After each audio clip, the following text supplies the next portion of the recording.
perkawinan di dalam Islam itu memiliki prinsip monogami.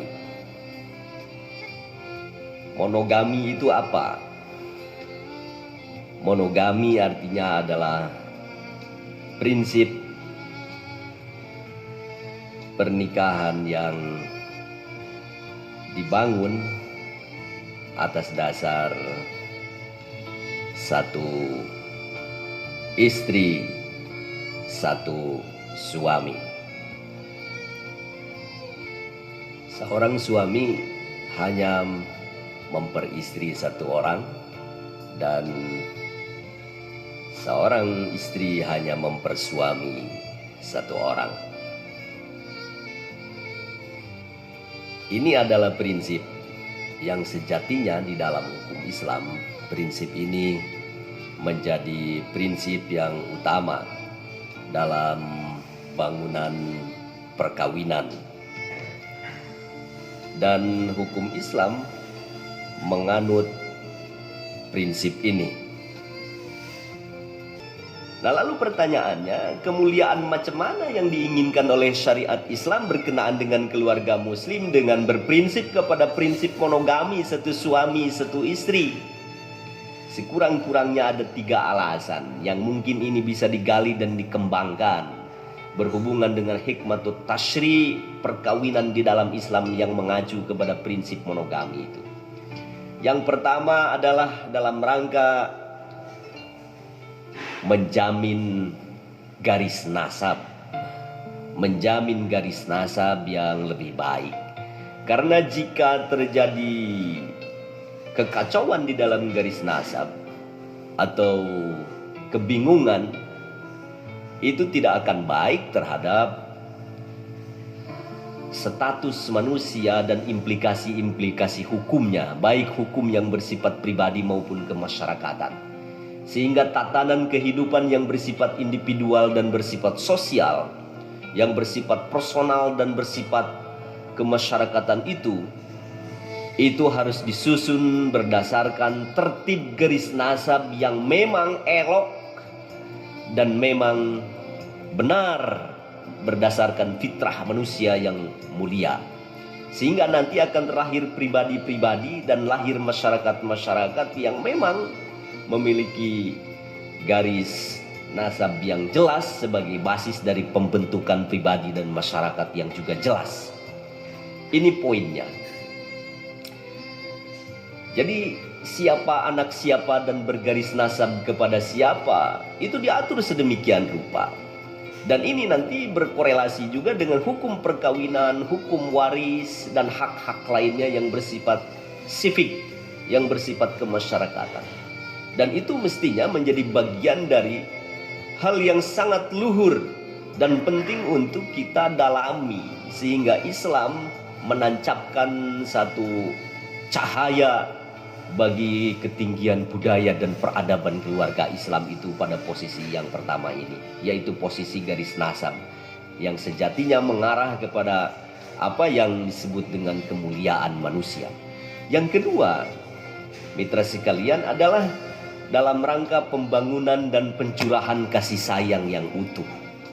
Jadi monogami ini memungkinkan timbulnya rasa kasih sayang di antara suami dan istri, bahkan anak-anaknya dan seluruh anggota keluarganya pada akhirnya, yang utuh dan menyeluruh serta orisinal. Kasih sayang yang utuh, yang menyeluruh dan orisinal atau asli ini hanya bisa didapatkan manakala suami dan istri itu mendapatkan kesetiaan dan cinta yang benar-benar murni dan tidak terbagi.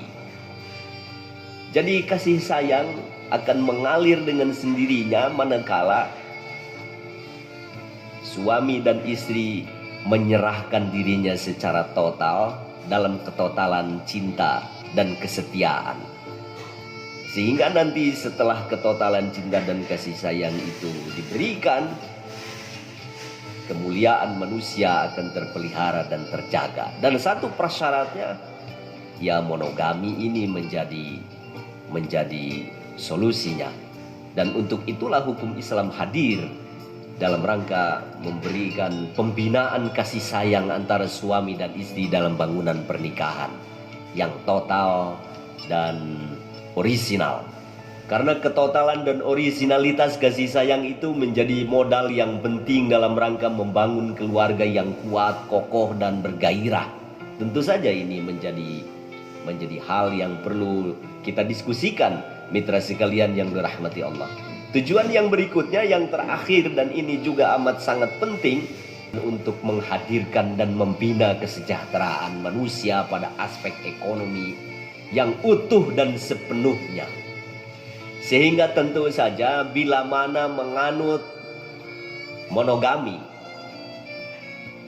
kesejahteraan baik lahir maupun batin, dan tekanannya di sini pada aspek ekonomikal yang bersifat material, itu akan lebih melimpah dan lebih terarah.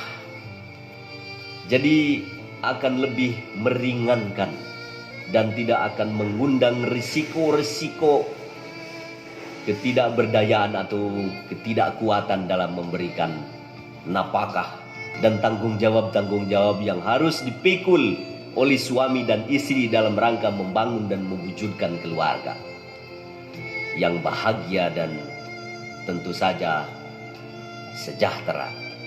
Jadi ini adalah poinnya yang secara asasi, yang secara mendasar memang ingin dicapai oleh keluarga muslim dengan mendasarkan diri pada prinsip monogami.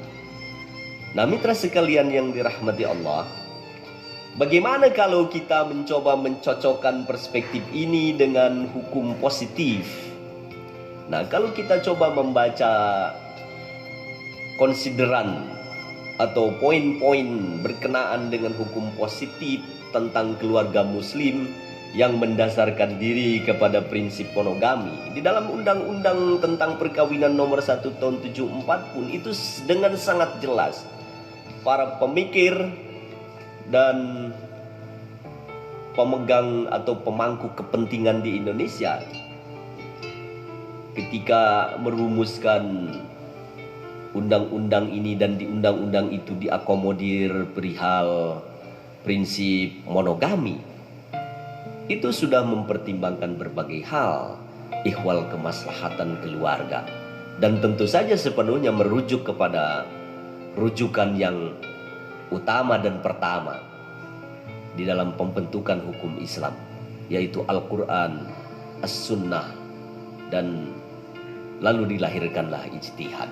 Dan undang-undang ini adalah sebuah ijtihad politik keluarga muslim yang tentu saja mengandung spirit dalam rangka merealisasikan kemuliaan manusia lewat pencapaian garis nasab yang jelas, lalu kasih sayang yang terbina dengan utuh dan orisinal, dan juga diarahkan kepada pembinaan kesejahteraan dan khususnya mendatangkan kemaslahatan ekonomi yang utuh dan sepenuhnya di dalam keluarga muslim itu. Nah, ini poinnya.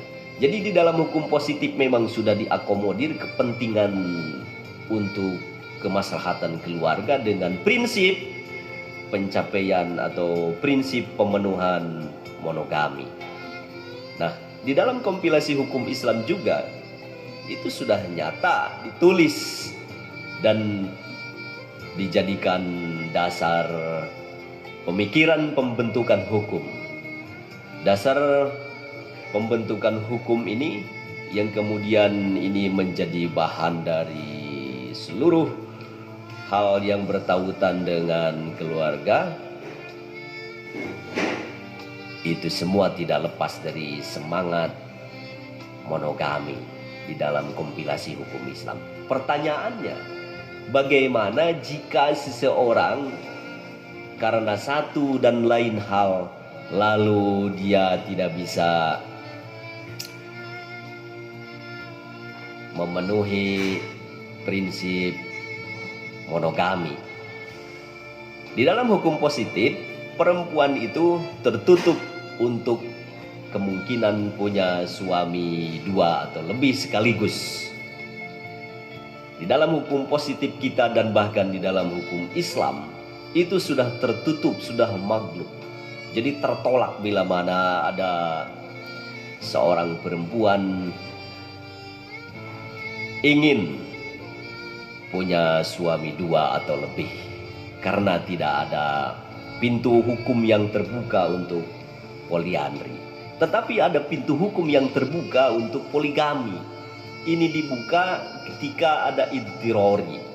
Dan tentu saja ini merujuk kepada teks-teks yang pertama dan utama dari pembentukan hukum Islam, yaitu dari Alkitab dan As-Sunnah, beserta kepada ijtihad berkenaan dengan kemaslahatan kemanusiaan dan keluarga tentu saja. Dan poligami ini hanya diperbolehkan ketika persyaratan yang ketat telah dipenuhi.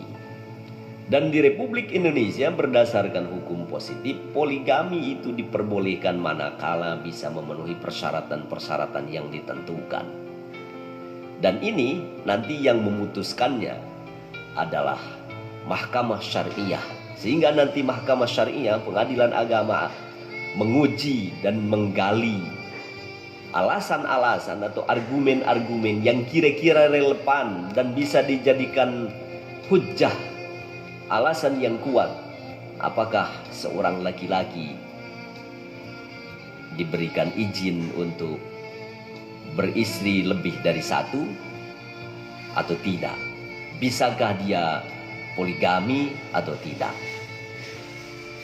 Jadi hakim di Mahkamah Syariah lah nanti yang akan melakukan penggalian, yang akan mendalami alasan itu, dan kemudian juga akan membaca kondisi objektif si suami, apakah dia istitoah, mampu atau tidak beristrikan lebih dari 1. Nah, dengan begitu maka nanti prosesnya tidak bisa sedemikian rupa, sebebas-bebasnya, sesuai selera dan hawa nafsu, tetapi diregulasi, diatur sedemikian rupa demi tertib pribadi dan tertib sosial, dengan mengacu kepada hukum Islam, dengan mengacu kepada spirit hukum Islam, dan juga di dalam rangka mewujudkan kemuliaan kemanusiaan itu sendiri demi kemuliaan pribadi dan kemuliaan masyarakat, sehingga bisa menunjukkan kebudayaan dan peradaban yang tertinggi. Jadi kita sejatinya, mitra sekalian, sebagai bagian dari pelaku keluarga muslim, ditugasi untuk melakukan evolusi, untuk berubah secara pelan-pelan dari alam pikir yang